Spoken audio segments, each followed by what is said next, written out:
Hey everyone, Mr. E here, and today I want to talk about Zealot. Zealot used to be my favorite class, and since then he has sort of, his shine has worn off. He's certainly still the most powerful class, but only by a hair, and he has been replaced in my heart by Ogrryn.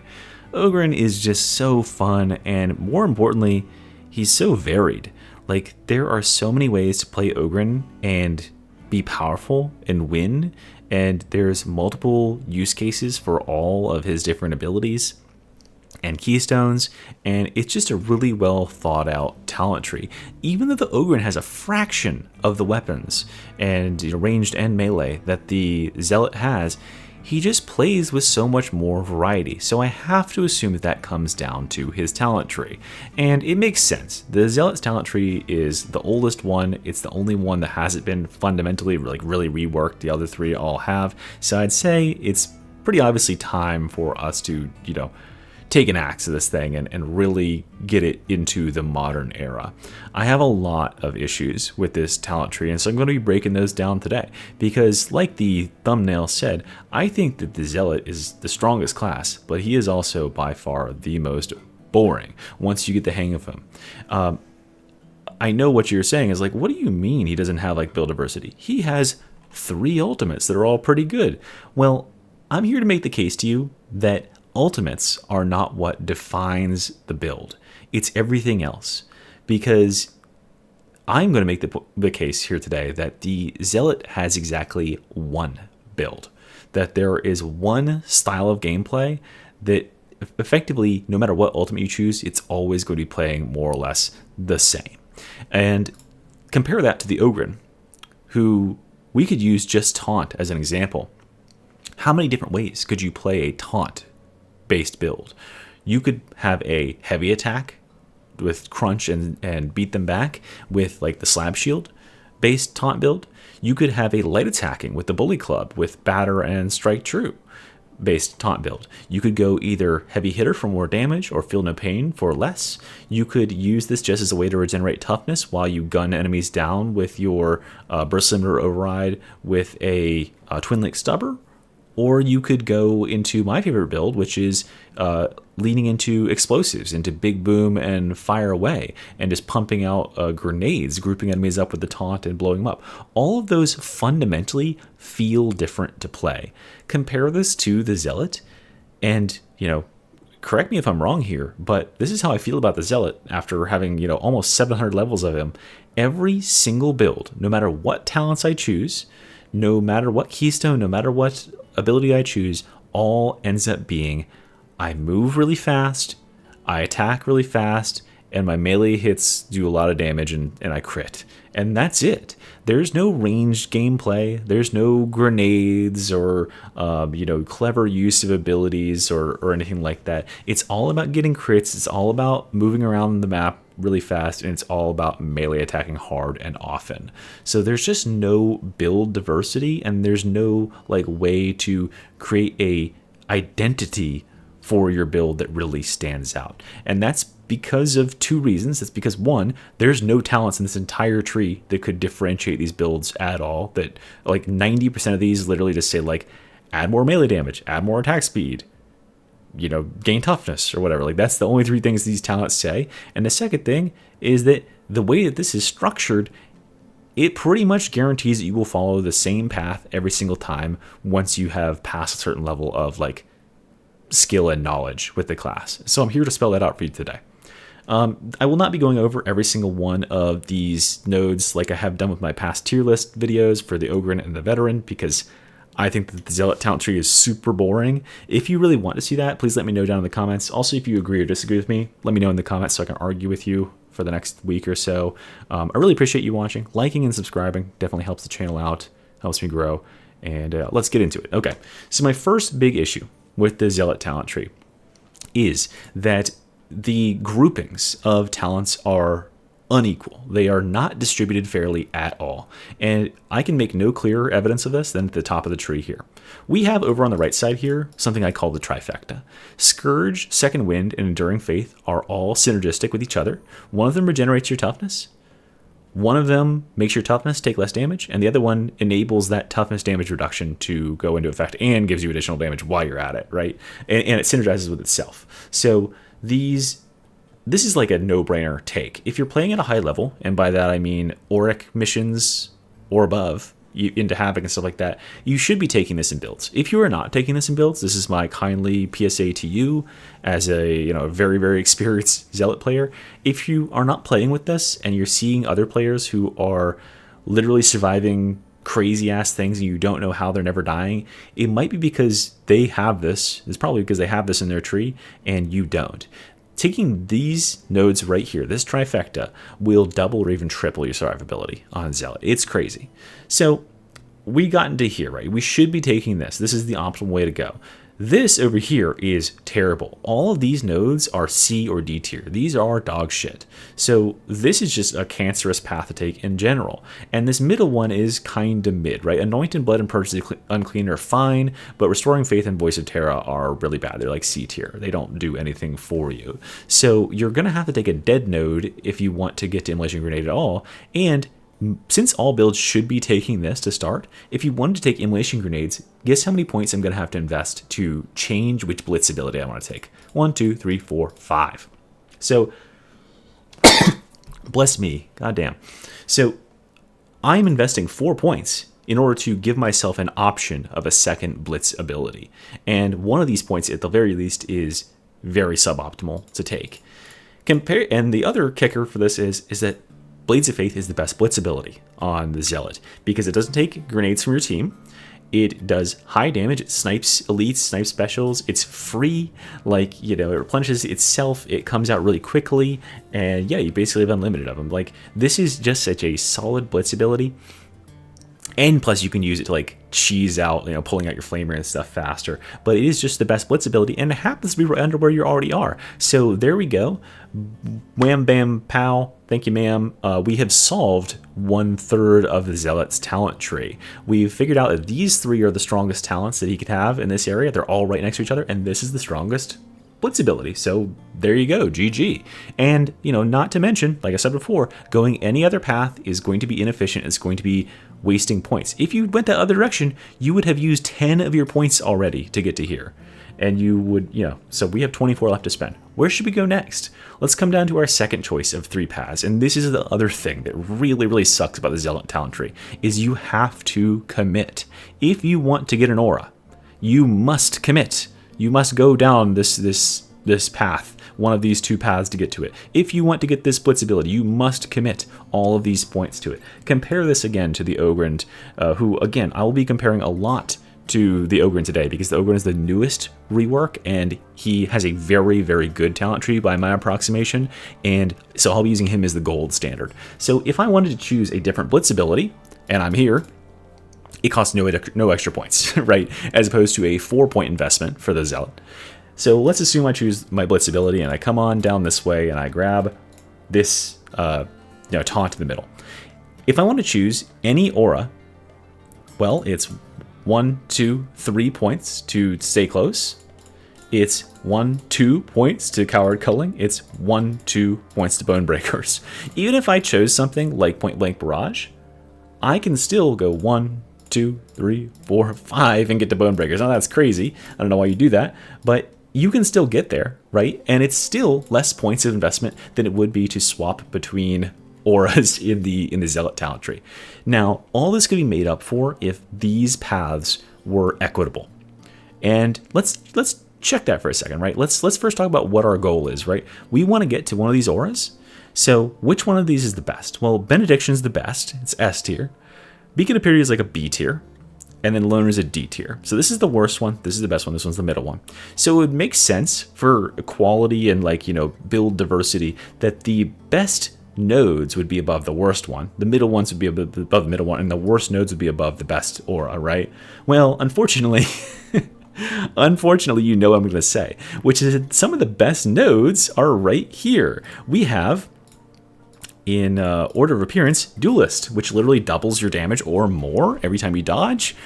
And then Until Death and Holy Revenant, which single-handedly make it so that the Zealots just can't die to fucking up once every 2 minutes, which is like one of the #1 ways new and experienced players alike lose games, is just having a single catastrophic fuck up, getting trapped in a corner and get the shit beat out of you, taking an overhead you didn't see, right? All of that is completely nullified by Until Death. So these 3 are S tier, and here's an S tier aura. So let's compare that to the other these are hexagon. Let's compare it to the other hexagons. We got, and I'm not even going to bother reading out these talents to you, but I'm just going to give you what if I were to do a ranking: D tier, D tier, D tier, B tier, D tier, B tier. Okay, so that's really bad comparatively. And then over here we've got B tier, A tier, A tier, D tier, no, C tier, D tier, D tier, right? So if you want to get to Loner for some reason, you do get a couple of good ones at the top, but these are bad, and Loner itself is terrible. And then all of these are terrible, pretty much, except for Shield of Contempt, and Beacon of Purity is kind of mid. So the decision is pretty much made for us. Ta-da! Yet again, we have a solved path for the Zealot. Take this setup right here, and you are going to be many times more powerful than if you chose the other options. Okay, now we get our first real choice of the build, but I think that the abilities for the Zealot probably shouldn't be messed with all that much. They might mess with them a little bit, but I think that in general, I kind of like them. I kind of like them where they're at, so I'm not even going to talk about them in this video. Let's just assume we take Fury of the Faithful, and let's move on with our day. Okay, and then we come down to the last choice, air quotes, in the Zealot talent tree. We got our Keystones. What is this Keystone? Inexorable Judgment, Momentum. It gives us melee attack speed and damage per stack, and it gives us our toughness back. So it gives us some defenses, and it gives us attack speed and melee damage. Martyrdom. When we miss wounds, we get defenses, and we get melee damage and attack speed. So these two are mechanically almost identical. This one just gives less of a buff because this one is more high risk, high reward, right? But they just give the same sort of buff. There is no differentiation between these two in any way that would make, you know, a dagger user pick one over the other, right? It's still just an attack speed and a melee damage or a damage buff. There's no reason why you would build anything with like a different weapon. Compare this to the Ogrryn's talents, where with Burst Limiter Override, you can come down here with a kickback or a grenade launcher, and you can hybridize into this, and you could go back off and like stack up free shots. You could use Bullet Storm if you are going for like a rapid fire build with a Twin Lake Stubber or even a Ripper gun, and that's all well and good. Heavy Hitter over here, on the other hand, is completely different. It is steering the class in a completely different way. It is saying you must constantly be attacking.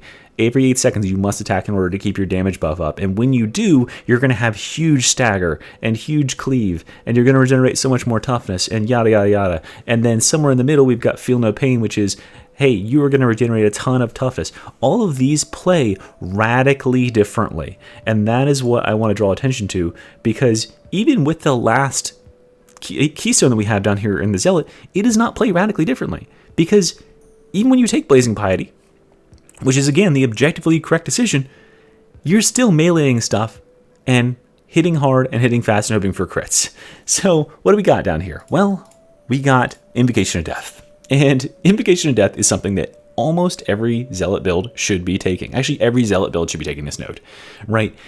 Triple your cooldown rate every time you melee crit for 4 seconds, which means if you get a crit, in the next 4 seconds, you will cut 12 seconds off your cooldown. This charge ability only has a 30-second cooldown. That is nuts, right? If any other class had this, I keep saying this, but if any other class had access to this, it would be insane. And so it's insane that the Veteran or the Zealot has access to it. So this would be good if it was placed anywhere in the tree. But guess what? It's placed directly on top of the best Keystone, Blazing Piety, which just so happens to have perfect synergy with it because it gives you up to 25% crit that directly feeds into channeling this Invocation of Death and keeping it up full time. So it's, again, another absolute no-brainer. And then some other no-brainers would be to select Redoubled Zeal and grab these extra charges, and boom, there you go. We have pretty much the meat of a very solid Zealot build. Now let me build a similar thing on Ogrryn real quick, and we'll make a point. Okay, so I'm going to build this Ogrryn to be a Berserker Ogrryn. He's going to be, theoretically using a club and spamming light attacks. So he's going to get Strike True and Batter. He's going to get Bonebreaker's Aura, and he's going to get Delight and Destruction, Heavy Hitter with Don't Feel a Thing, Just Getting Started, and Impactful. Okay, so I think there. Oh, and we'll grab this too. Okay, so this is the framework of a very solid light attack spamming Berserker, Bruiser, Ogrryn, right? We have 8 points left to spend. We have 6 points left to spend on the Zealot. So we have less diversity in what we can spend our remaining points on, even just by virtue of the points alone. And if we didn't choose auxiliary stuff, if we didn't choose all this stuff out to the side here, if we chose only the absolute bare essentials, we could still have, we could still have 16 points left to spend. Compare that if we chose only the absolute bare essentials for the Zealot, and we got to our Keystone, we are 3 points behind that. So we only have 11 points left to spend. Or sorry, no, we're 5 points behind that. So this is the problem. This is a really, really big problem for the Zealot, is that he does not have that many points left to spend after he's gotten done choosing all of the pretty much no-brainer choose these talent things. Because remember, if you choose anything over here, if you choose this path or this path, these are going to give you no power at all. Like, they are there's so many D tier and C tier perks in here that give you nothing, like Sainted Gunslinger. 30% reload speed after you get 5 melee kills. 20% sprint stamina cost. Like, these are completely dead talents. They do nothing for your power. They do nothing to differentiate your build and make it feel any different. And they certainly don't do anything to actually make you play any different and make you use different weapons and have different skills and abilities that are going to be heightened more. These are absolutely dead talents. So there's not like there's a whole lot of other options than choosing the empirical best stuff that I laid out here. And then here is the real kicker, the last nail in the coffin for the Zealot talent tree. When I have these 16 talent points left to play with, and when I have these 7 talent points here left to play with, here let's go ahead and slot in everything. Just get these all fleshed out with all the trim and the dressing, right? Okay, so here's the build we had before, right? I have 8 talent points left to spend here. I have 6 talent points left to spend here. How many different places can I place those 8 talent points? 1, 2, 3, 4, 5, 6, 7, 8, 9, 10, 11, 12, 13, 14, 15, 16, 17, 18, 19, 20, 21, 22, 23, 24, 25, 26, like, you get the point. There are so many places you can go with 8 talent points on this tree, right? There are a fraction of that many options on this talent tree, because up here, these are terrible. You would never choose these. You could choose these 2. These are pretty good. You could choose these 3. These are pretty good. But wouldn't you know it, this is pretty much already decided for you too. Because guess where the best talent points are? Well, they're right here. 10% melee attack speed. Well, you'll take that. And then 5% melee damage. Well, we'll take that. And this is an additional 20% melee damage. Okay, we'll take that. How many do I have left now? Oh, I have 2 points left. Okay. Well, let me go ahead and now that I have the fundamentals, just the fundamentals of the build to get it off the ground and get it to, pretty decent place, let me go ahead and make this build unique and make it my own with these last 2 points. Ah, there we go. Okay, right. So that's the ultimate thing about the Zealot, is like, there are so many no-brainer S tier talents. The build path is pretty much spelled out for you. Whether you go for Fury of the Faithful, or you instead choose to go over here for Chorus, right? You aren't changing anything about the fundamentals of the build.